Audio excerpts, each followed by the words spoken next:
അനുഭവിക്കുവാനും ആസ്വദിക്കുവാനുമുള്ള പഠിപ്പുള്ളവന് മാത്രമേ ജീവിതത്തിലുടനീളം സ്വതന്ത്രനാകാൻ കഴിയൂ.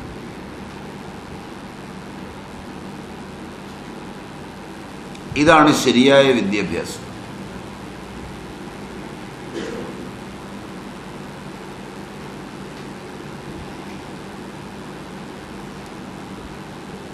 അവിടെ മാത്രമാണ് അച്ഛൻ തന്നത്, അമ്മ തന്നത്, ചുറ്റുപാടുകൾ തന്നത് ഒക്കെ തരുമ്പോൾ അത് വേണോ വേണ്ടയോ, അത് തനിക്ക് ഉപയോഗപ്പെടുമോ ഇല്ലയോ, അത് തൻ്റെ ജീവിതത്തെ നന്നാക്കുമോ ഇല്ലയോ എന്ന് അപഗ്രഥിക്കാനുള്ള ഒരു ഗുരു സാക്ഷിയായി തന്നിൽ തന്നെ ഉണ്ടാകുന്നു.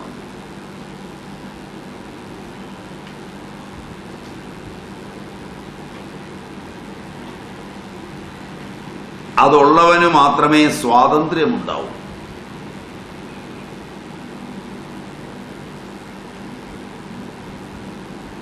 ആഗ്രഹം കാണുമ്പോൾ അത് വേണമെന്ന് ശാഠ്യം പിടിക്കുക, ആ സമയത്ത് ശാഠ്യത്തിൽ നിന്ന് നിങ്ങളെ മോചിപ്പിക്കുവാൻ അയൽവക്കത്തുനിന്ന് ഉപദേശികളോ വീട്ടിൽ നിന്ന് അച്ഛനമ്മമാരോ നാട്ടുകാരോ ശ്രമിച്ചിട്ട് യാതൊരു കാര്യവുമില്ല. 1000 അനുഭവങ്ങളുടെ അപകടം വന്നാൽ പോലും ആഗ്രഹങ്ങളുടെ ബന്ധനത്തിൽ നിന്ന് മാനവൻ മോചിതനുമാവില്ല. കൃത്യമായ പരിശീലനം കൊണ്ട്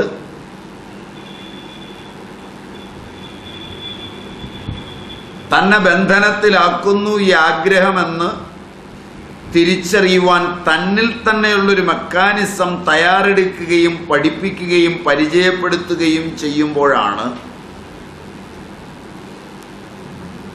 അവൻ അവൻ്റെ ആഗ്രഹത്തിൽ നിന്ന് തന്നെ സ്വതന്ത്രനാകുന്നു.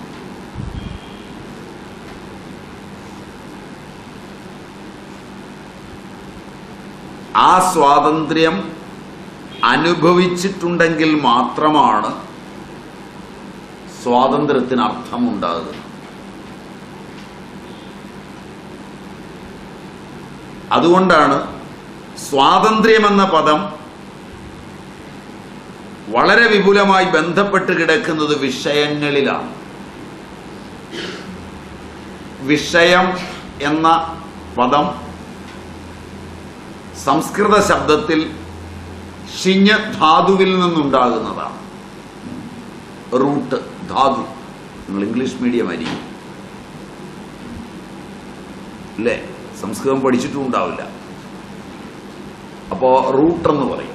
ഓരോ പദവും ഏത് റൂട്ടിൽ നിന്നാണ് ഉണ്ടാകുന്നത്, അതിൻ്റെ മൂലം, അതിന് ധാതു എന്നാണ് സംസ്കൃതത്തിൽ പറയുക. ഷിഞ്ഞ് എന്ന റൂട്ട് ധാതുവിനർത്ഥം ബന്ധനെ എന്നാണ്.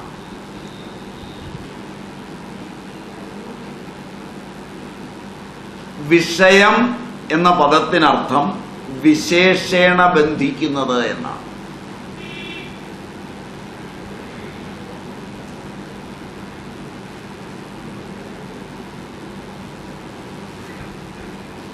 സ്വതന്ത്രമെന്ന 2 ശബ്ദങ്ങൾ, തന്റെ തന്ത്രം, സ്വാതന്ത്ര്യം, തന്ത്രം, തനു വിസ്താരേ കരണേച്ഛ എന്നാണ് തന്ത്രശബ്ദത്തിനർത്ഥം. ശരീരത്തെ വിസ്തൃതമാക്കുകയും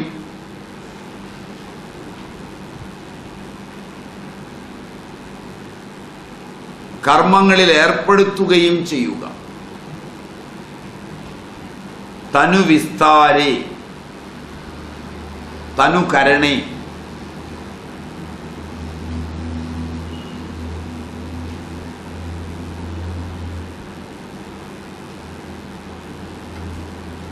തനു വിസ്താരേ, തനു കരണേ, തനു ത്രായതേ.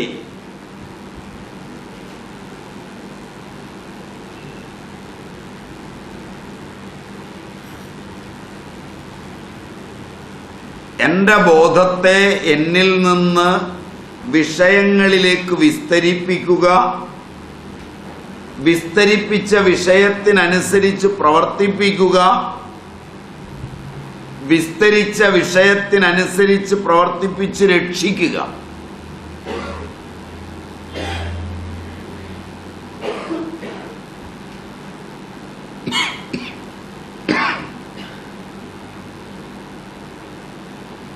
എൻ്റെ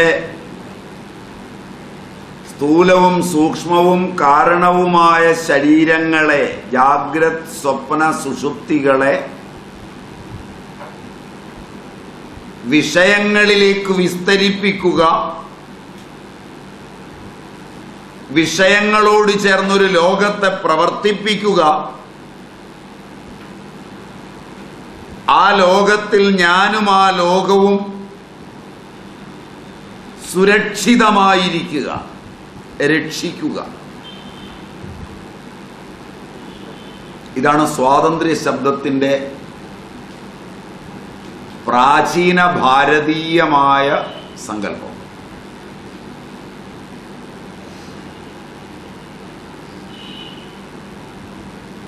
എൻ്റെ അവബോധത്തെ, ബോധത്തെ വിഷയങ്ങളിൽ വിസ്തരിപ്പിക്കുക,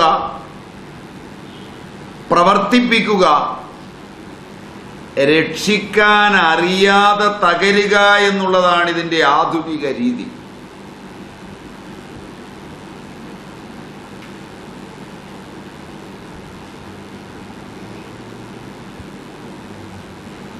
ഉദാഹരണം വേണോ? ഉദാഹരണം വേണോ?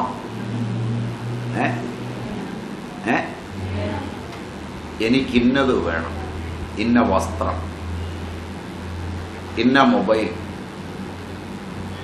ഇന്ന് രാവിലെ 8 മണിക്ക് എനിക്ക് മൊബൈൽ വാങ്ങിച്ച് തന്നിരിക്കണം, ഇല്ലെങ്കിൽ ഞാൻ സ്കൂളിൽ പോവില്ല. സ്കൂളിൽ പോകുന്നത്, കോളേജിൽ പോകുന്നത് വിഷയമെന്ന പേരിൽ എൻ്റെ സ്വാതന്ത്ര്യത്തിൻ്റെ ഭാഗമല്ല, എൻ്റെ അടിമത്തത്തിൻ്റെ ഭാഗമാണ്. അത് നിങ്ങൾക്ക് വേണ്ടിയാണ്, എനിക്ക് വേണ്ടിയല്ല. അച്ഛന് വേണ്ടി, അമ്മയ്ക്ക് വേണ്ടി ഞാൻ ചെയ്യുന്ന ഒരു ത്യാഗമാണ് ഈ സ്കൂളിൽ പോകുന്നത്.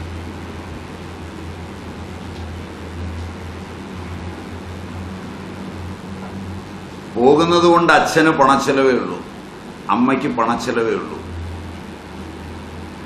അമ്മയുടെ സ്വാതന്ത്ര്യം മുഴുവൻ കളഞ്ഞു വേണം ആഹാരം ഉണ്ടാക്കി തരാൻ ഒരു സമയക്ലിപ്തതയ്ക്കുള്ളിൽ. രാവിലെ കുഞ്ഞിന് സ്കൂളിൽ പോകേണ്ടതാണ്. അതുകൊണ്ട് അമ്മ കൂട്ടുകാരികളോട് ഇടപെടാൻ നേരമില്ല. ഫോൺ വിളിച്ചാൽ കൊച്ചിനുള്ള പാത്രത്തിൽ എടുക്കുക, നീ അരമണിക്കൂർ കഴിഞ്ഞ് വിളിക്കുക, ഇപ്പം നേരെയില്ല. ഒരമ്മ തൻ്റെ സ്വാതന്ത്ര്യത്തെയും തൻ്റെ ഇന്ദ്രിയപരമായ ആവശ്യത്തെയും പല അത്യാവശ്യങ്ങളെയും ത്യജിച്ചിട്ടാണ് രാവിലെ ഇതെല്ലാം റെഡിയാക്കി തരുന്നത്. Am I right? ശരിയാണോ? ആ ചിത്രം നിങ്ങൾക്ക് കാണാവോ? ഞാൻ പറഞ്ഞ പോലെ തന്നെയാണോ വീടുകളിൽ? അല്ല, അതെ.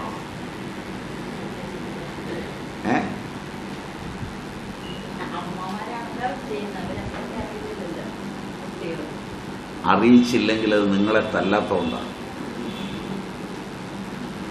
കുട്ടികളെ അറിയിച്ചു വളർത്തണം. അറിയിച്ചു വളർത്തിയില്ലെങ്കിൽ അത് തള്ള ശരിയല്ലെന്നാണ്.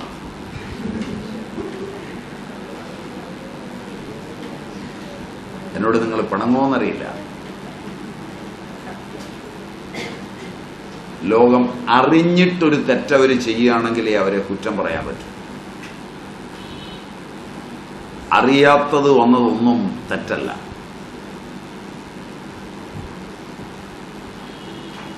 ലോകത്തിൽ തെറ്റ് നിർവചിക്കണമെങ്കിൽ അത് അറിഞ്ഞിട്ടുണ്ടാവണം.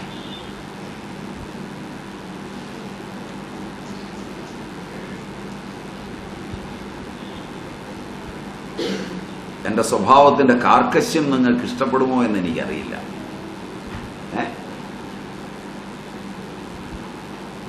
എന്തായാലും എല്ലാ സമയത്തും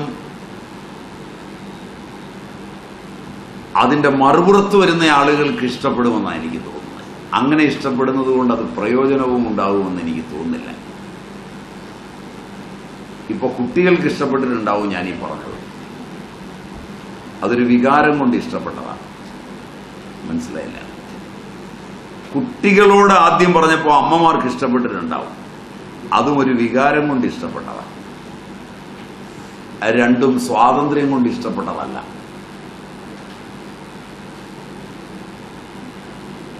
ആദ്യം ഞാൻ പറഞ്ഞപ്പോൾ കുട്ടികൾക്ക് ഇഷ്ടപ്പെട്ടുവെങ്കിൽ അത് സ്വാതന്ത്ര്യത്തിലേക്കുള്ള കാൽവെപ്പാണ്. രണ്ടാമത് ഞാൻ പറഞ്ഞത് അമ്മമാർക്ക് ഇഷ്ടപ്പെട്ടുവെങ്കിൽ കുട്ടികളെ അറിഞ്ഞു വളർത്തണമെന്ന ശബ്ദം ഒരമ്മയ്ക്ക് ഇഷ്ടപ്പെട്ടുവെങ്കിൽ അത് സ്വാതന്ത്ര്യത്തിലേക്കുള്ള കാൽവെപ്പാണ്. മറ്റത് തിരിച്ചത് രണ്ടും ഉപയോഗിച്ചാൽ നിങ്ങൾ എസ്കേപ്പിസ്റ്റുകളാണ്. നിങ്ങൾക്ക് ഒരിക്കലും സ്വാതന്ത്ര്യം കിട്ടില്ല. എനിക്ക് എളുപ്പമായും തോന്നുന്നു സ്വാതന്ത്ര്യം നിർവചിക്കാൻ. Am I right? ആ അർത്ഥത്തിൽ തന്നെ മനസ്സിലായി എന്ന് ഞാൻ വിചാരിക്കുന്നു.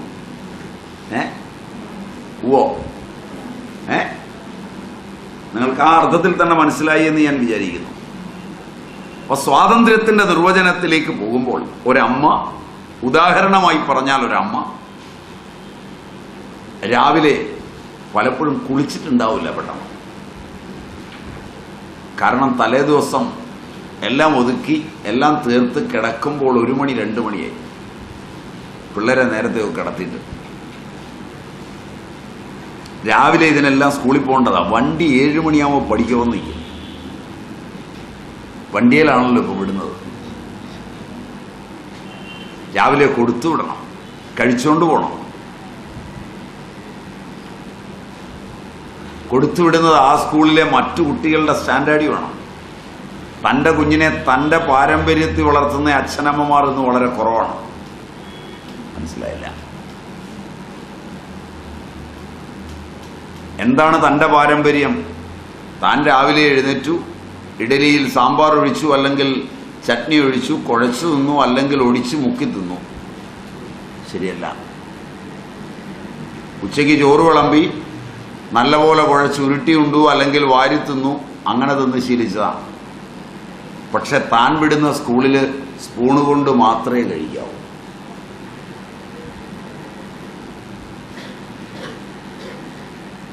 സ്കൂൾ മാനേജ്മെന്റും സ്കൂളിന്റെ ആധ്യാത്മിക നേതാക്കന്മാരും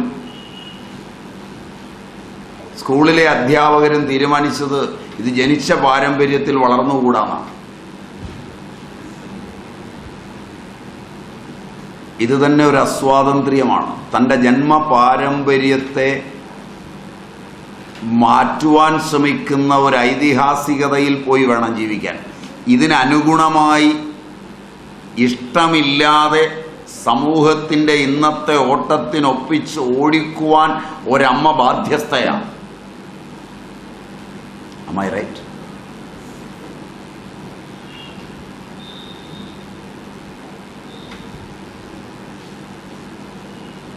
ഞാൻ പറഞ്ഞതിൽ ശരിയുണ്ടോ? ഇങ്ങനെയൊക്കെ സ്കൂളിലുണ്ടോ? ഇല്ലെന്നാണ് എനിക്ക് തോന്നുന്നത്.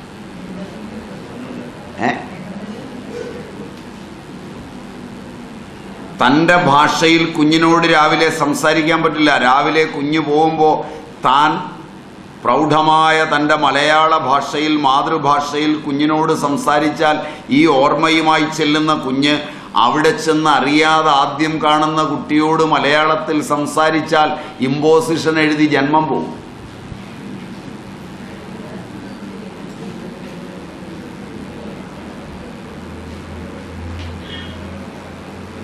ശരിയില്ലെന്നാണ് എനിക്ക് തോന്നുന്നത്.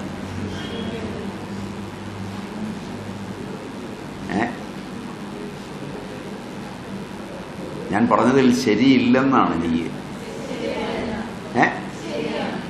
അപ്പൊ തൻ്റെ കുഞ്ഞ് അവിടെ ചെല്ലുമ്പോൾ തൻ്റെ പാരമ്പര്യത്തിൻ്റെ ഭാഷ മറന്ന് മറ്റൊരു ഭാഷയിൽ ആദ്യം സംസാരിക്കണമെങ്കിൽ തന്നെ മറക്കണമെന്നുള്ളത് കൊണ്ട് ഇംഗ്ലീഷ് കാര്യമായി അറിയില്ലെങ്കിലും ഒത്തൊപ്പിക്കാവുന്ന ഒരു ഇംഗ്ലീഷിൽ നാഷണൽ ഇൻ്റഗ്രേഷൻ സീരീസിൽ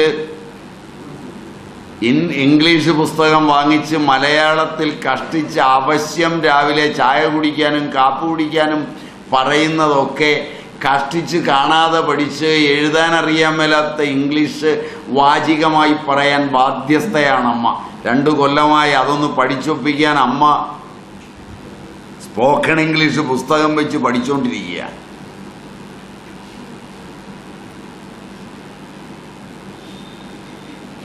ഇതാണ് നാം അറിയുന്നതും അറിയാത്തതുമായ കേരളം.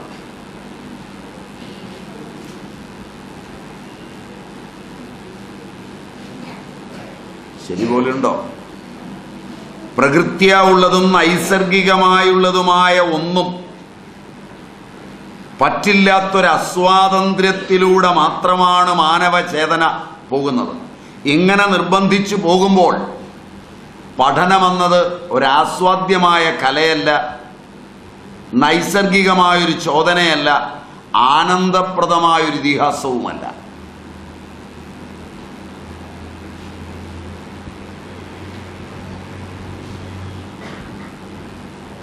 അത്യന്തം ബന്ധനത്തിൽ നടക്കുന്ന ഭീഷണവും ദാരുണവുമായ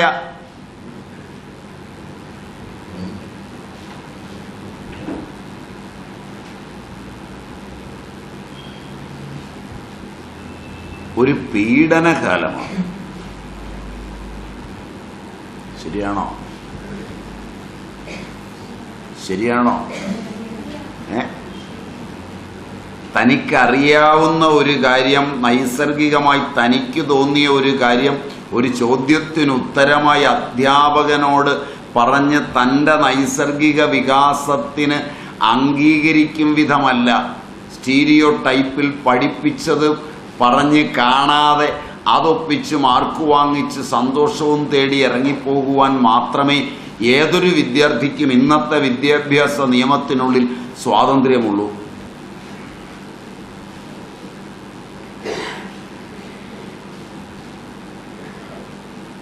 പഠിപ്പിച്ചതല്ലാത്ത ഒരു ഉത്തരം ആ ചോദ്യത്തിനുണ്ടെങ്കിലും അതറിയാത്ത അധ്യാപകനോട് പറഞ്ഞാൽ പിന്നെ വെളിയിലാ പഠിത്തം.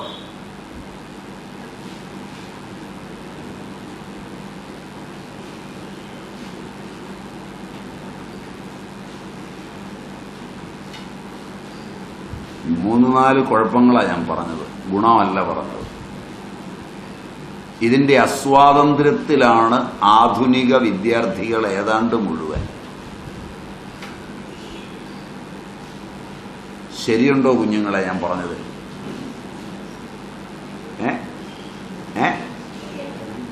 ഉണ്ടോ? കുറച്ച് അതിശയോക്തിയില്ലേ? കുറച്ച് കള്ളമില്ലേ അതിനകത്ത്? സത്യമാണോ ഇതൊക്കെ? 100% സത്യമാണോ? പ്രതികരിക്കുക. ഇവിടെ നിങ്ങളുടെ അധ്യാപകരാരുമില്ല.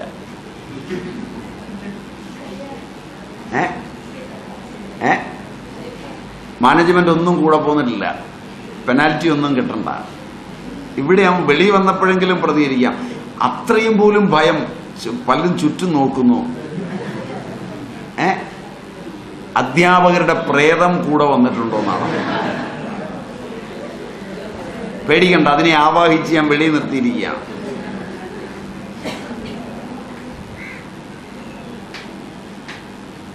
എന്തോടാ സ്പൂണ് ശരിയാണോടാ?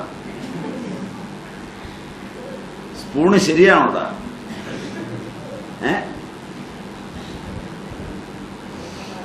സ്പൂണ് കൊണ്ട് കഴിക്കാത്തതിന് ഒരു തവണ ഹാൻഡ് ബുക്കിൽ എഴുതി തന്നു വിട്ടോടാ.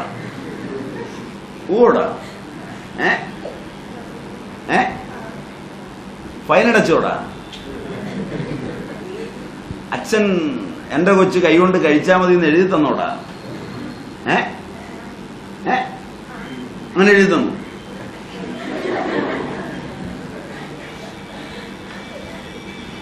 അപ്പൊ ഈ ഇച്ചിരി പോകുന്ന പിള്ളേരും ഒക്കെ ഈ ഗതികേടിലാണിപ്പം. ഇതൊക്കെ വളർന്നു വന്ന് വേണം സർവതന്ത്ര സ്വതന്ത്രമായി ഭാരതത്തിന്റെ പെരുമാറിൽ ഭാരതീയമായി പെരുമാറാൻ.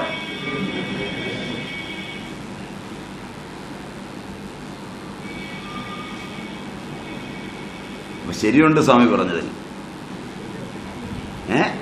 എന്താടാ ചിരിക്കുന്നത്?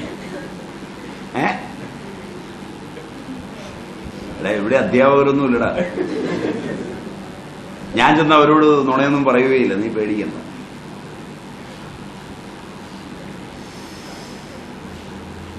അപ്പൊ ഏതാണ്ട് ശരിയുണ്ട്. ഇംഗ്ലീഷിൽ പറയുന്നതും ശരിയാണ്. ശരിയാണ്. ഇത്തരമൊരു സാഹചര്യത്തിലാണ് ഒരമ്മ കഷ്ടപ്പെടുന്നത്. പഴയ അമ്മയുടെ ജീവിതമല്ല. പഠിച്ചില്ലെങ്കിൽ പഠിക്കാതെ വരുന്ന കുഞ്ഞിന് വേണ്ടി കാലികളുണ്ട് മേയ്ക്കാൻ, പറമ്പുണ്ട് കപ്പ നടാൻ, തൊട്ടപ്പുറത്ത് കടയുണ്ട് അവിടെ പോയി എടുത്തു കൊടുക്കാൻ നിൽക്കാൻ. ഒരമ്മയ്ക്കും ഇന്ന് സങ്കല്പിക്കാവുന്നതല്ലത്. എൻട്രൻസ് കോച്ചിങ്ങിന് വരെ ക്രാഷ് കോഴ്സിൽ വിടാൻ ഗർഭസ്ഥാവസ്ഥയിൽ സങ്കല്പിച്ച് വളർത്തിക്കൊണ്ടുവന്ന ഒരു കുഞ്ഞിന്റെ സങ്കല്പങ്ങളിൽ ബന്ധിക്കപ്പെട്ട ഒരമ്മയ്ക്ക് കാലത്ത് ഒന്നിനും സമയം കിട്ടില്ലെന്നാണ് എൻ്റെ ധാരണ. Am I right? രക്ഷാകർത്താക്കളോടാ ചോദ്യം. ഇത്രയും തത്രപ്പെട്ടാണ് നിങ്ങളെ രാവിലെ വിടാൻ ഒരുങ്ങുന്നത്. നിന്ന് തിരിയാൻ നേരമില്ല. നിങ്ങൾക്ക് സമയത്ത് ഫീസ് വേണം, മറ്റു കുട്ടികളുടെ ഒപ്പം വസ്ത്രം ധരിക്കണം,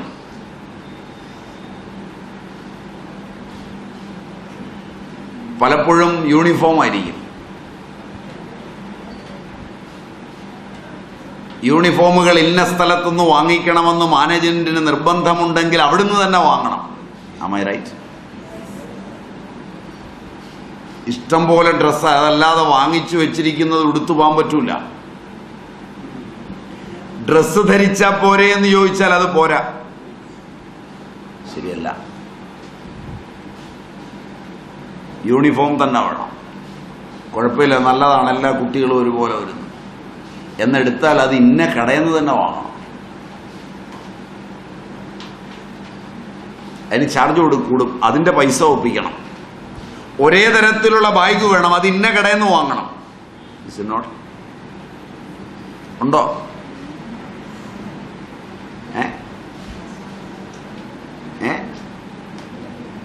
അത്രയില്ല. എന്നാലും ചിലയിടത്തെങ്കിലും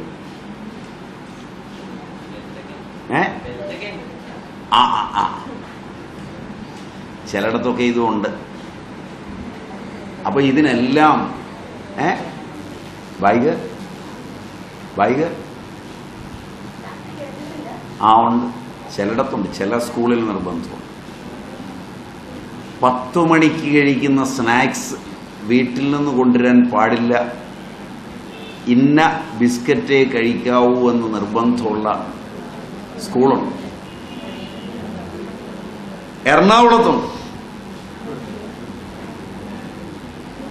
ബ്രാൻഡ് നെയ്മുണ്ട്, അതേ കാണാവൂ. അല്ലാതെ ഒരു കുട്ടി മുട്ടയും പാലും, വേറൊരു കുട്ടി ഇഡ്ഡലിയും സാമ്പാറും, മറ്റൊരു കുട്ടി പുട്ടും കടലയും കൊണ്ടെന്ന് അടുക്കയിരുന്ന് കഴിച്ചാൽ അതിന്റെ ശല്യം നിങ്ങൾക്ക് അറിയാൻ വയ്യാത്തത് കൊണ്ടാണ് ഞങ്ങൾ പറയുന്നത് എല്ലാത്തിനും ഒരുപോലെ വേണമെന്ന്. അല്ലാതെ ഞങ്ങൾക്ക് നിങ്ങളുടെ കുട്ടിയെല്ലാം ഒരുപോലെ കഴിക്കേണ്ടിയിട്ടല്ല, ഞങ്ങളല്ലാതെ ആ ബേക്കറിയിൽ നിന്ന് കമ്മീഷൻ മേടിച്ചിട്ടുമല്ല. അങ്ങനെയൊന്നും തെറ്റിദ്ധരിക്കണ്ട എന്ന് തന്നെ പറയുന്ന സ്ഥാപനങ്ങൾ എറണാകുളത്തുണ്ട്. അപ്പൊ നിങ്ങൾ എവിടെയാണ് ജീവിക്കുന്നത്? ഞാൻ എവിടെയാണ് ജീവിക്കുന്നത്? നിങ്ങളുടെയാണ് പിള്ളേർ.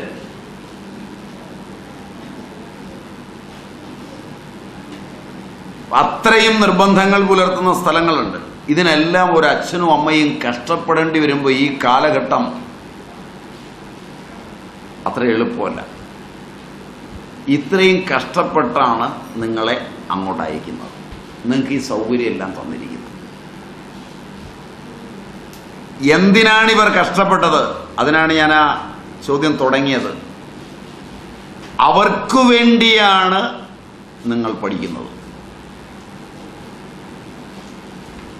പഠിത്തമല്ലാത്തതെല്ലാം നിങ്ങൾക്ക് വേണ്ടിയാണ്.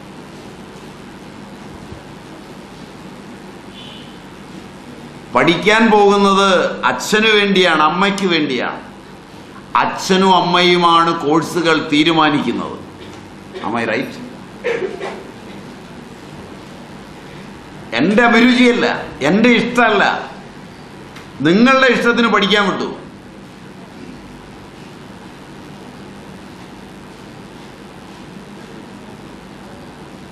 അതിൻ്റെ ഫലം അനുഭവിച്ചോ എന്ന മട്ടിലാണ് കുട്ടികൾ ഇന്ന് വളരുന്നത്. ഈ സമയങ്ങളിലെല്ലാം ഇന്ദ്രിയപരങ്ങളായ വിഷയങ്ങൾ പഠിക്കാനുള്ള താല്പര്യം ആ വിഷയത്തിൽ കുറയുമ്പോൾ, പഠിക്കുന്നത് അച്ഛൻ്റെയും അമ്മയുടെയും ആഗ്രഹത്തിനാണെന്ന് കണ്ടെത്തുമ്പോൾ, താൻ അസ്വതന്ത്രനാണെന്നും സ്വാതന്ത്ര്യമെന്നത് അതിനെ നിഷേധിക്കലാണെന്നും കണ്ടെത്തുമ്പോഴാണ് ഒരു വിദ്യാർത്ഥി ഉഴപ്പനായിത്തീരുന്നത്.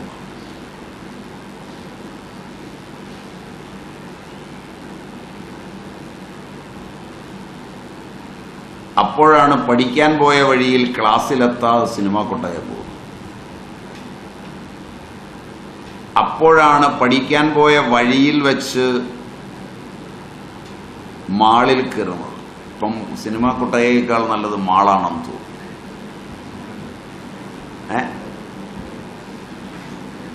മാളിൽ കയറുന്നതും കറങ്ങിടന്ന് സാധനം കാണുന്നതും ആ മാളിൽ തന്നെയുള്ള വലിയ ഹോട്ടലിൽ നിന്ന് കാപ്പി കുടിച്ച് ടിപ്പ് കൊടുത്ത് അപ്പുറത്തുനിന്നൊരു സിനിമയും കണ്ടിറങ്ങിപ്പോരുന്നത്, ഇത് രണ്ടും മാളിലുണ്ടെന്ന് തോന്നുന്നു.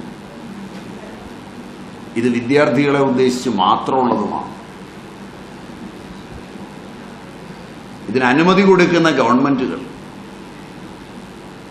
ഇതിനെ ആശ്ലേഷിക്കുന്ന മാതാപിതാക്കളൊക്കെ അറിയാതെ സ്വാതന്ത്ര്യത്തിന്റെ വിഭൂതിയിൽ കുഞ്ഞുങ്ങൾ നശിക്കുന്നത് ഇവിടെയെല്ലാം വെച്ചാണ്.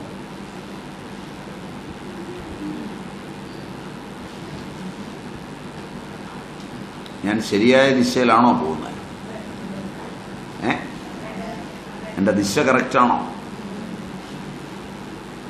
അല്ലെങ്കിൽ എന്നെ വെറുതെ വിടരുത്, നിങ്ങൾ പിടിക്കണം.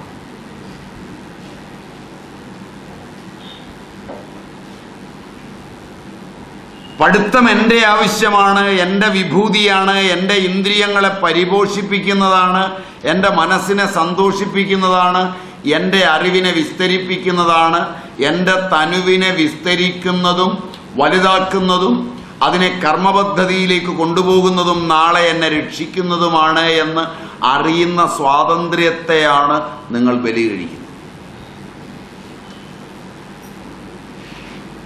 അസ്വാതന്ത്ര്യമാണ് നിങ്ങൾക്കിന്ന് സ്വാതന്ത്ര്യം.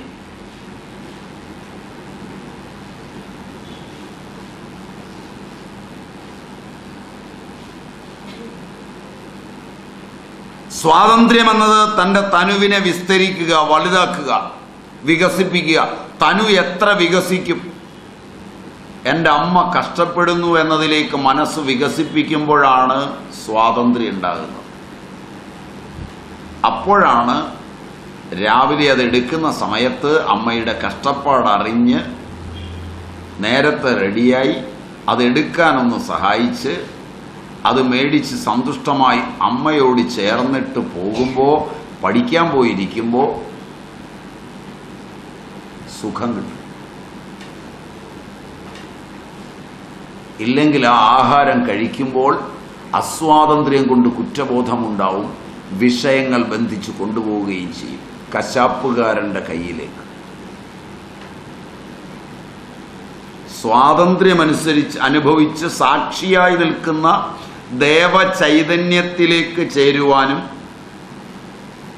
വിഷയങ്ങൾ വലിച്ച് ഹിംസാത്മകമായ കശാപ്പുകാരൻ്റെ കയ്യിൽ മനസ്സിനെയും ഇന്ദ്രിയങ്ങളെയും ശരീരത്തെയും കൊന്നെടുക്കാൻ പാകമാക്കി കൊടുക്കുകയും ചെയ്യുന്ന രണ്ട് ലോകങ്ങളാണ് ഇന്ദ്രിയ സ്വാതന്ത്ര്യത്തിൻ്റെയും ആത്മസ്വാതന്ത്ര്യത്തിൻ്റെയും വിഭൂതികളിലുള്ളത്. ആത്മാവിൻ്റെ സ്വാതന്ത്ര്യം ഈശ്വരനിർദ്ദിഷ്ടമായ അംശത്തിലേക്കും ഇന്ദ്രിയങ്ങളുടെയും മനസ്സിൻ്റെയും സ്വാതന്ത്ര്യം കശാപ്പുകാരൻ്റെ കൈകളിലേക്കും മാനവനെ കൂട്ടിക്കൊണ്ടുപോകും.